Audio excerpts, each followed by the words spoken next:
We live in a world where cell phones are more powerful and feature-packed than they have ever been. They're capable of taking stunning photos, playing graphically demanding games, streaming 4K video, and much more. Phones today are little computers that fit in our pockets, but no matter how advanced they become in terms of technology, they all come with a minor stumbling block: figuring out how to carry them.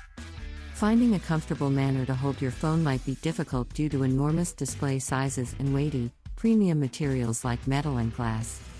Some members of our AC community have recently begun discussing how they handle their phones, stating, "Users change the way they hold their phones." Before I go into the details, I'd like to point out one more flaw in the data collection approach we utilize. The way people hold their phones isn't always the same.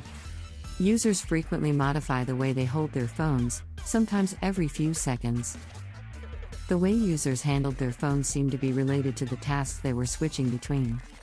While I couldn't always determine what users were doing when they adjusted the way they held their phone, I could see the types of movements they were making when I looked over their shoulder.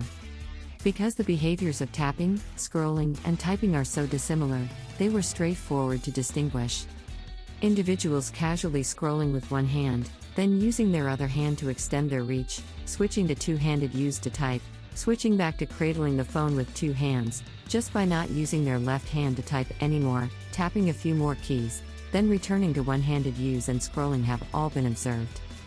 Interactions like these are common. While I had assumed that holding and operating a mobile phone with one hand would be straightforward, the 49% of users who do so hold their phone in a range of positions. Figure 2 depicts two of them, but other positions and techniques of holding a phone with one hand are also feasible. Left-handed people do the exact opposite.